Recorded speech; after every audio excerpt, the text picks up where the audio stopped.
Bonjour tout le monde, bienvenue à la capsule PhysioFix, prise 2 sur les genoux valgus. On se reprend pour la semaine dernière, on avait eu des petits problèmes techniques. En plus, comme je disais la semaine dernière, c'est un sujet pour lequel j'avais eu beaucoup de questions dans les dernières semaines. Plusieurs personnes se demandaient, c'est quoi un genou valgus, ça vient d'où? Fait qu'aujourd'hui, on répond à vos questions. Je suis avec Maude Jobin-Marchand, physiothérapeute. Allô Maude! Allô Julie, bonjour tout le monde. Oui, Euh, le ciel me tombait sur la tête là, la semaine passée. Il n'y aurait rien pu arriver de plus. Je pense que tout est arrivé. Fait que aujourd'hui, tout va bien. On devrait pouvoir. pro- ouais, problème d'ordi, de cellulaire, de lumière, d'Internet. Aujourd'hui, tout semble bien, bien fonctionner. On devrait être Prise correct. contrôle. Bienvenue à ceux qui viennent de se joindre à nous. Vous pouvez nous écrire un petit mot, un petit bonjour dans les commentaires. On va voir qui est avec nous aujourd'hui. Puis euh, tout le long du live, vous pouvez nous poser vos questions parce que c'est quand même un sujet vaste. On se rend compte, Maud puis moi, on pourrait en parler pendant 2 heures sur tout ce qu'il y aura à dire sur les genoux valgus. Fait qu'on va essayer quand même d'être bref. Mais si vous avez des questions plus spécifiques, n'hésitez pas à les écrire en commentaire. Fait que je pense que Maud, on pourrait commencer par expliquer c'est quoi un genou valgus pour ceux qui ne savent pas qui ne connaissent pas le terme, en fait.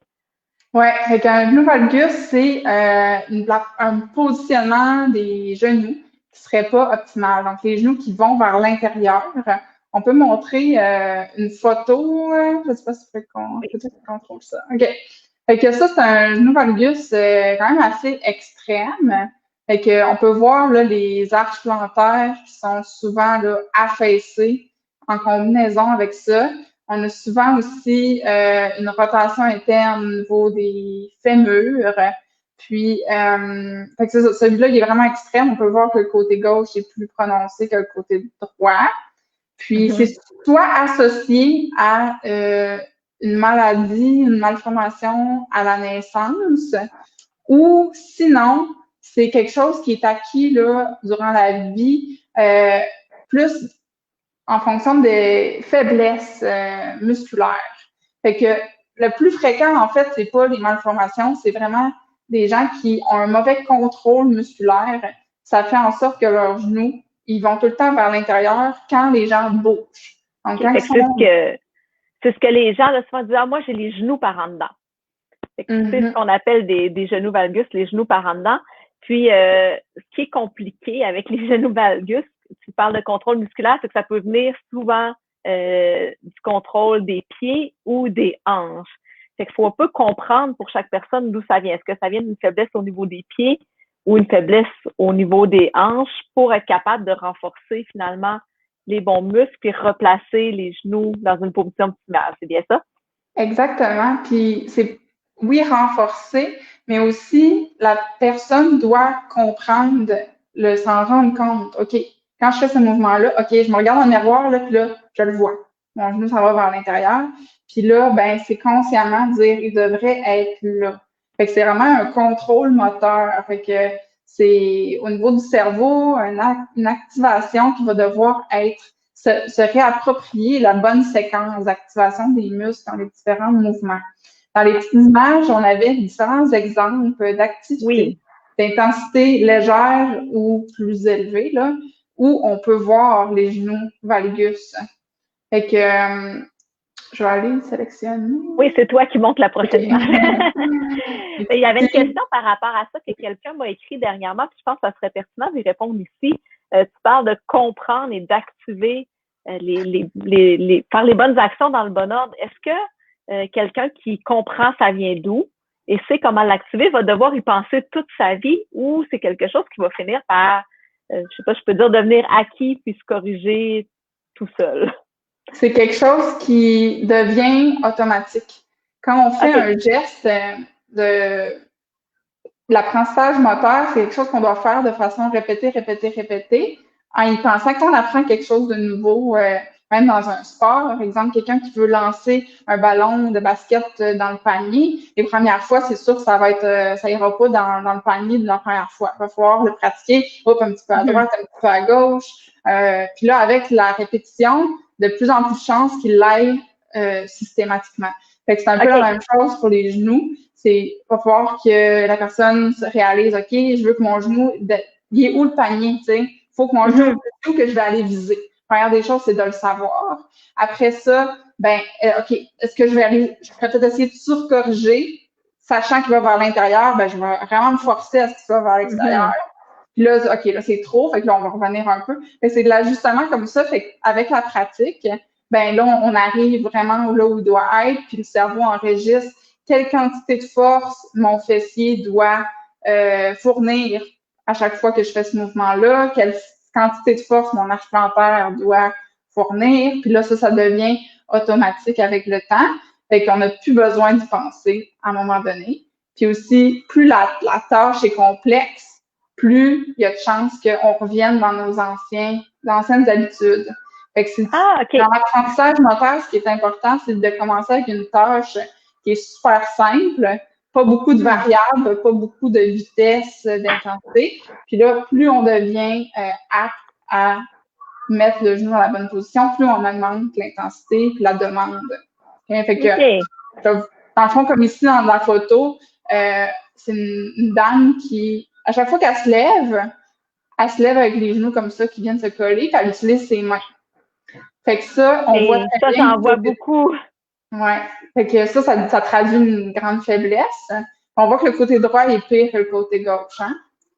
Fait que si la madame, à chaque fois qu'elle se lève, ça fait 10 ans qu'elle se lève comme ça, c'est sûr que la première fois qu'elle va essayer de se lever comme l'autre image, il va falloir qu'elle y pense. Ça sera pas automatique. Mais ici, elle doit déployer plus de force musculaire parce qu'elle n'utilise pas ses mains. Elle doit garder un espace entre les genoux. Donc, c'est ça. Fait que ça, c'est un exemple d'une tâche qui est assez là, de faible intensité. Mais par exemple. C'est quand même, c'est vraiment fréquent. Je donne des cours, là, pas ces temps-ci, mais j'ai donné pendant des années des cours dans des résidences pour personnes âgées. Puis ils se lèvent tous comme ça. Puis c'est quelque chose que je travaillais avec eux chaque cours. Ça faisait partie du cours, s'asseoir et se lever, les genoux alignés. C'est super bon, là.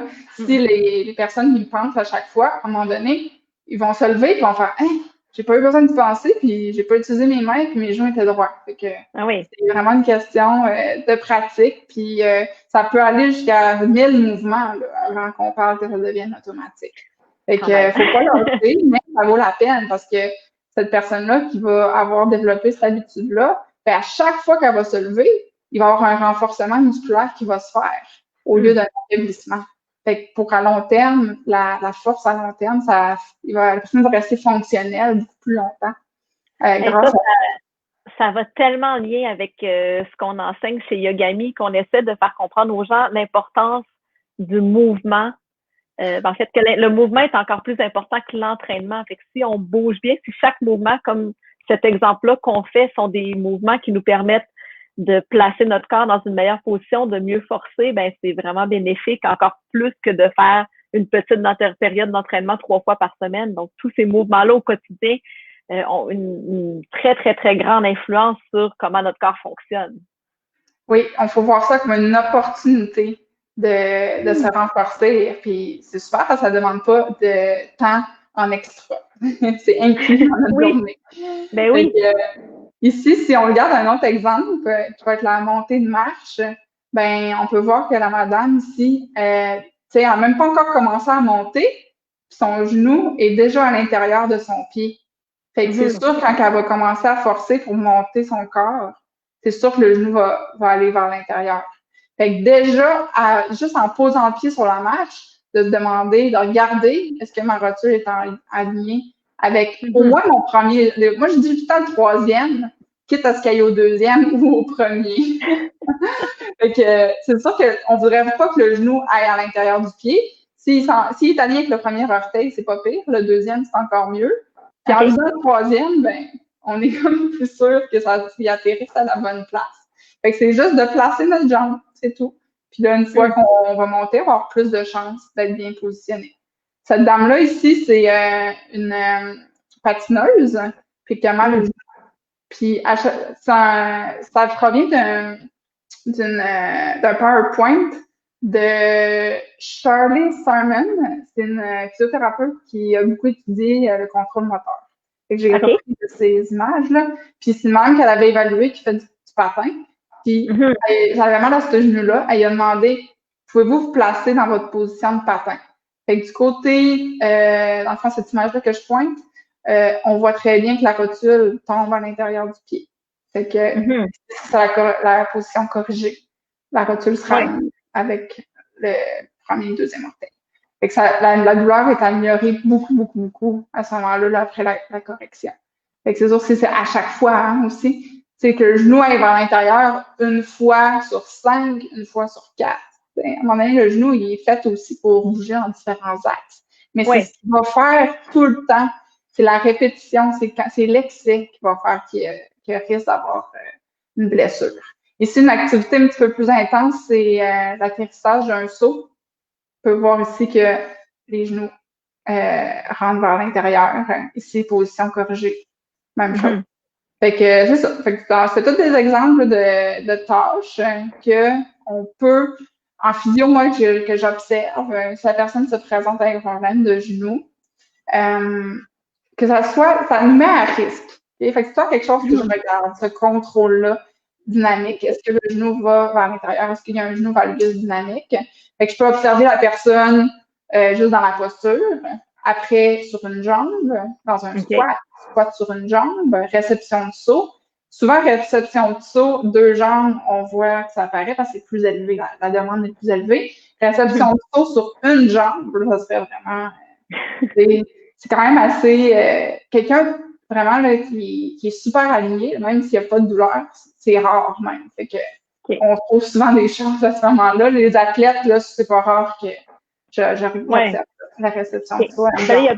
Il y a 2 choses par rapport à ça. Et d'un, ça peut être vraiment intéressant de s'observer soi-même, que ce soit devant le miroir ou en se filmant. Moi, je me suis filmée en train de courir dernièrement, puis je mettais le vidéo ralenti et je voyais vraiment chaque étape, comment mon pied bougeait, comment ma cheville bougeait, comment le genou bougeait. J'avais vraiment, moi, je suis de ceux et celles qui ont les genoux valgus, justement. Mais l'observation, c'est une chose. La position dans laquelle ça va, c'est une chose, mais aussi le fait d'avoir de la douleur ou non. On en avait discuté ensemble. Fait que, oui, ma jambe va par là, mais j'ai pas commencé une charge de course super élevée tout de suite. Quand j'ai recommencé à courir, je suis allée de façon progressive pour que mon corps s'adapte. Oui, je vois que mon genou va vers l'intérieur, mais j'ai pas de douleur au genou. Fait que faut pas paniquer si vous testez, vous vous regardez dans le miroir ou vous filmez puis vous voyez des choses. C'est pas parce que ça va pas toujours dans la position optimale qu'il faut tout changer non plus. Exactement. Fait que s'il n'y a pas de douleur, c'est probablement que vous êtes habitué à cette position-là. Est-ce que votre genou valgus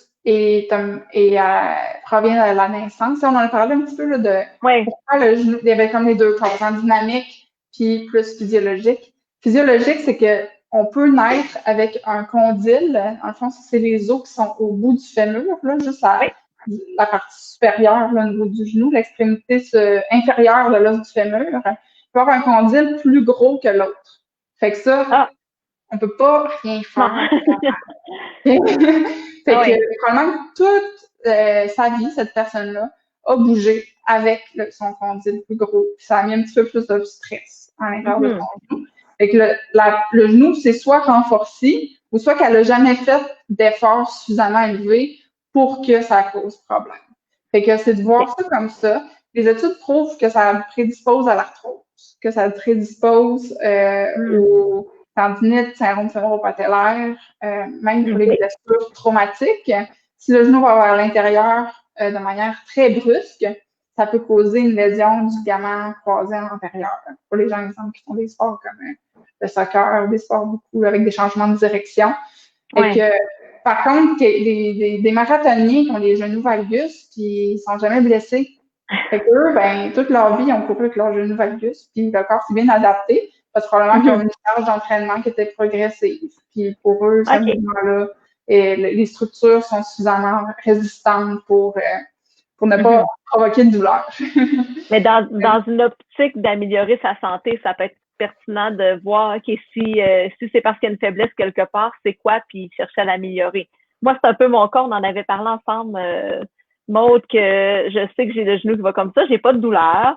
J'ai couru beaucoup plus par le passé sans douleur non plus, mais par contre, je sais que j'ai des faiblesses à certains endroits. et que c'est toujours bon de vouloir améliorer les endroits plus faibles. Dans le fond, ça pourrait avoir d'autres effets sur autre chose éventuellement ou en vieillissant. Ouais. C'est une bonne Moi, je idée de chercher. oui. Ouais. Surtout le côté qu'un genou valgus, c'est de voir le pied, est-ce qu'il y a plus souvent dans le tour de cheville, à voir plus haut, est-ce qu'il y a de la douleur lombaire, des douleurs à la hanche. Et que souvent, il y a d'autres petits symptômes. Les gens qui arrivent même s'ils arrivent pour un problème de genou, que je vois qu'il y a un genou valgus de ce côté-là, souvent, je demande, avez-vous d'autres blessures du même côté? Puis la réponse est oui.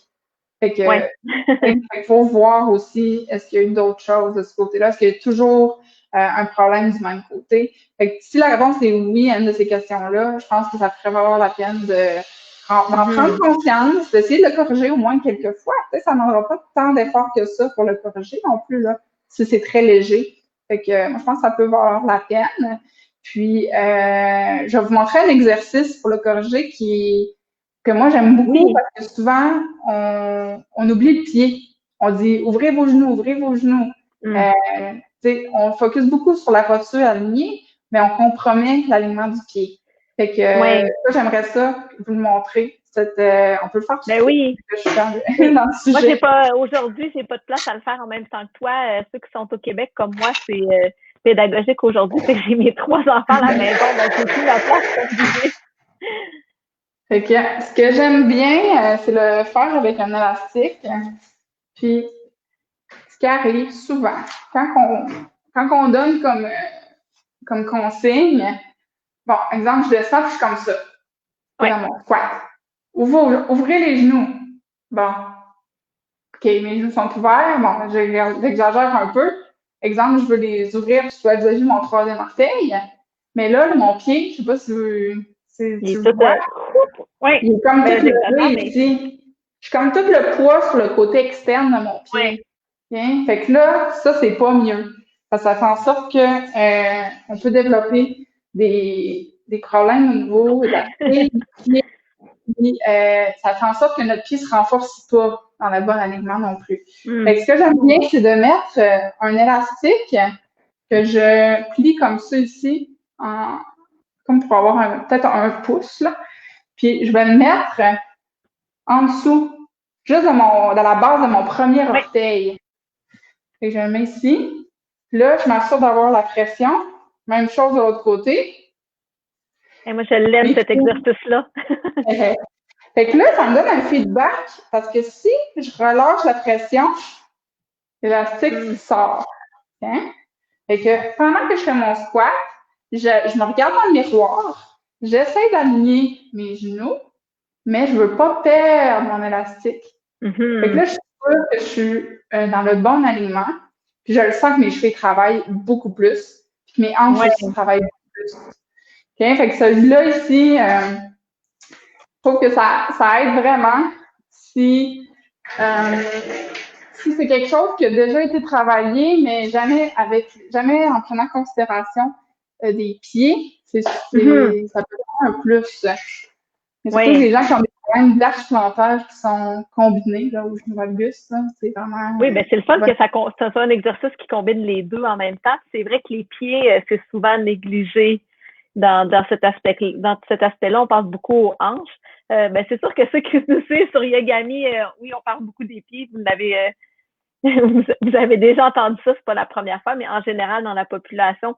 Puis je dirais que même avec des physiothérapeutes, j'en ai rencontré plusieurs au fil des années. Puis t'es une des premières à m'avoir parlé des pieds puis de faire ce lien-là entre les différentes parties du corps. Moi, il y a un exercice que j'aime bien, c'est le pied court aussi. Il y a différentes étapes pour le pratiquer. Maud, je sais que tu l'enseignes aussi. Je pourrais mettre le lien en commentaire sur Facebook de nos plusieurs façons de le faire. Là, je les mettrai en dessous après, quand on aura terminé le live. Ce que ça intéresse, c'est qu'on a plusieurs vidéos de fait pour ça. Exact, parce que... Oui. Je vais demander s'il y en a qui ont des questions. Est-ce qu'il y en a qui ont des questions pendant qu'on est... je sais qu'on est plusieurs en ligne. Oui. Moi, j'en ai une autre après, mais je te laisse continuer. C'est ça que je voulais dire, c'est que juste d'activer l'arche, on le voit tout de suite qu'il y a une influence sur l'alignement au niveau du pied, au niveau du genou, pardon. Fait que il y a deux composantes là, que j'aime bien démontrer. Il y a première composante, bon, si mon arche est basse, ici je le démontre avec cette jambe-là. Oui. C'est comme inversé, fait que si mon arche serait basse, fait que là, si on regarde ma rotule, je sais pas si vous voyez bien la lumière. Là, on doit être au milieu de ma rotule. Regarde vers l'intérieur. Si je modifie mon arche, okay, déjà, mon doigt s'en va plus vers l'extérieur. J'ai même pas pensé à ma hanche. J'ai juste utilisé les muscles de mon pied. Hein? L'autre chose, c'est la hanche. Fait que vraiment les deux là, qu'on veut. Fait que l'autre chose, c'est vraiment de penser. Je suis debout, j'ai même pas plié mes genoux, rien.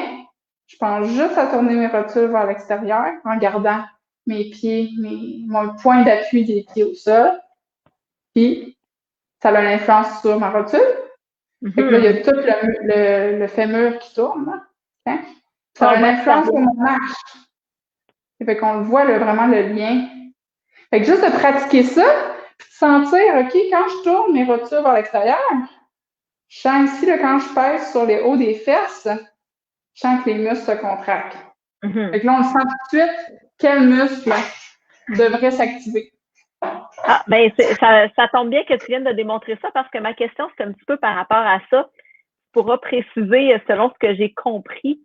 Quand j'ai fait une formation avec Katie Bowman, elle expliquait justement que la rotation ne devait pas venir des gros muscles des fesses. Fait qu'il ne faut pas serrer les fesses activement tout le temps pour engager pour venir réaligner les rotules puis avoir les fémurs dans la bonne position.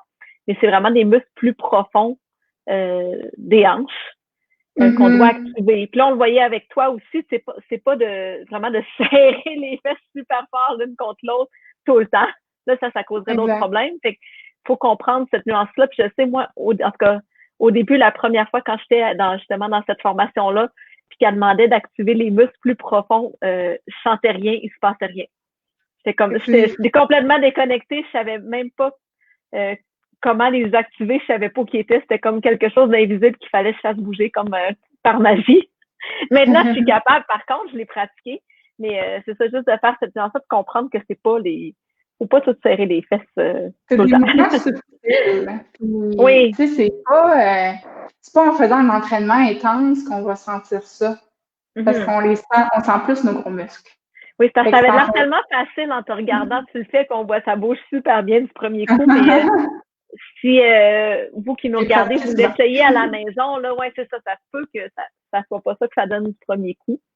Mais de pratiquer les deux, tant les pieds que les hanches, puis pas juste de façon, c'est ça, de façon progressive. Donc, avec au début des mouvements statiques, il y a moins de variables, éventuellement en mouvement, parce que dans la vie, on n'est jamais, très rarement dans une position statique, ouais. Mais c'est ça, si on est capable de le faire en statique, les chances sont moindres qu'on soit capable de le faire en dynamique, parce que là, on est plus sollicité, notre attention, on est pas de penser à trop de choses en même temps, puis c'est normal. Si on fait un squat sauté à partir d'une boîte sur une jambe en attrapant une balle, puis là qu'on dit, OK, il faut tout ce que je fasse ça, mais mon arche plantaire puis mon genou, il faut qu'elle soit active. Non, ça marche pas. Fait qu'il faut qu'il y ait des choses, par exemple. C'est le fun à pratiquer, un bon défi. Donc, c'est ça, des fréquences. On voit que j'ai une question aussi, Karine. Oui, Karine. Les fréquences de combien de fois le pratiquer, l'exercice? En le fond, c'est du contrôle moteur. Plus souvent on le fait, plus on apprend. C'est pas un exercice qui va être... vous serez pas raqué là, à faire cet exercice-là. Fait qu'on peut pas vraiment en faire trop. S'il n'y a pas de douleur à faire l'exercice, puis que on ne fait pas d'inconfort, c'est de le faire aussi souvent qu'on peut. Je dirais 2-3 fois par jour minimum. Fait que si on en faire plus, ça va aller plus vite finalement. Puis quand on maîtrise ces bases-là, comme l'exercice que je viens de montrer, rapidement, on peut passer à des exercices plus difficiles comme les squats, les fentes. Fait qu'il y a plein de choses. Donc, on peut progresser à partir de ça. C'est toujours les mêmes règles. Jusqu'où on peut aller avant de perdre l'alignement du pied et du genou. Fait que c'est d'aller lentement, puis l'amplitude aussi de mouvement. Exemple, on parle du squat. Ça peut être un quart de squat. Ça me dérange pas. Tant que la base du gros orteil reste au sol, puis que le genou reste aligné avec deuxième, troisième orteil. Puis après, ben, si on regarde avoir le corps de squat, ben là, on descend un demi-squat. Fait qu'on n'entraîne pas tant les muscles que notre connexion, dire OK, l'activation. OK, à ce moment-là, il faut que je force de là. Puis, tu sais, fait que c'est vraiment plus un travail de cerveau que le travail de muscle. De comprendre comment on est placé, puis quoi activer quand, à quel moment. Ouais. Karine, est-ce que tu avais déjà fait ce type d'exercice-là dans le passé pour les genoux valgus? Si oui, qu'est-ce que tu as déjà essayé? Ça a-tu marché? Donc, merci. Je pense que la clé là-dedans, c'est pas qu'il y a un bon exercice pour régler ça. Il y en a vraiment tout plein. Tant de façon isolée pour le pied et la hanche que combiner les deux.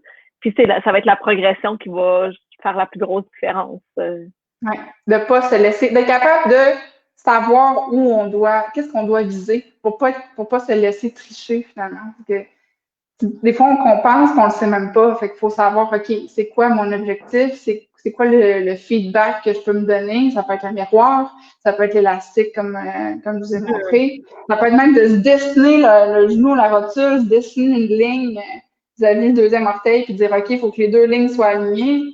Fait qu'il faut se donner des outils parce qu'il faut développer notre œil aussi là, pour l'observation. Parce que moi, ça fait des années que j'observe des gens bouger, donc c'est facile, mais quelqu'un qui commence, ça peut être frustrant parce qu'il ne sait pas quoi regarder. Là, je suis correct, je suis pas correct. Fait que faut se donner des outils, sinon soit on le pratique pas bien pendant notre temps. Oui, puis ça dans les cours parce que je surveille tout le temps les genoux. On va travailler dans différentes positions, mais je sais que c'est quelque chose que les gens justement ont tendance à manquer de force dans les rotateurs externes de la hanche. Fait qu'il y a des cours que je vais mettre l'accent là-dessus sur le positionnement du genou. Puis je dis tout le temps, je suis la police des genoux. Tu sais, je me promène là, puis je fais le tour. OK, genoux.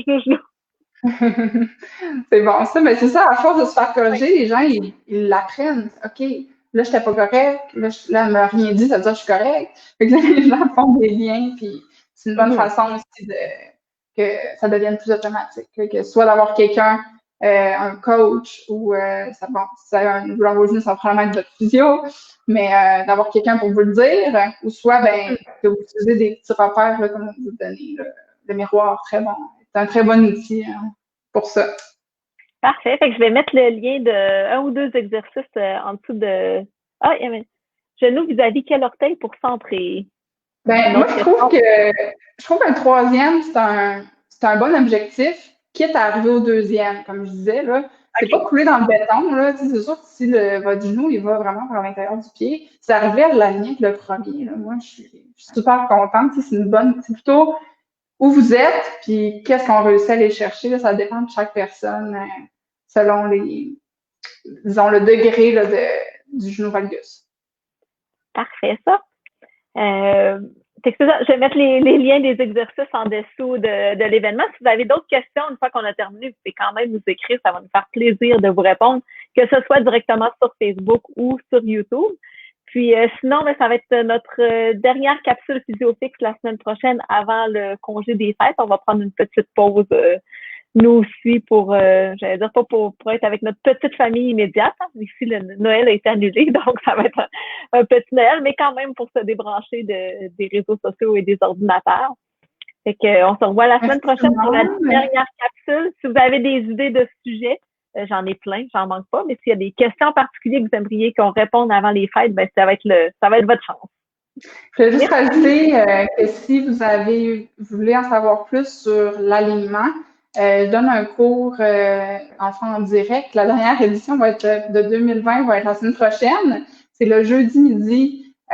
Donc, vous pouvez voir sur ma page Facebook, j'affiche toujours le lien pour vous connecter. Puis, j'insiste beaucoup sur ces choses-là, l'alignement. Donc, si ça vous intéresse d'en apprendre plus, ça va être un bon moyen. Oui, c'est une super bonne idée. Merci, Maud! À la semaine prochaine. Merci, Julie. Bye bye.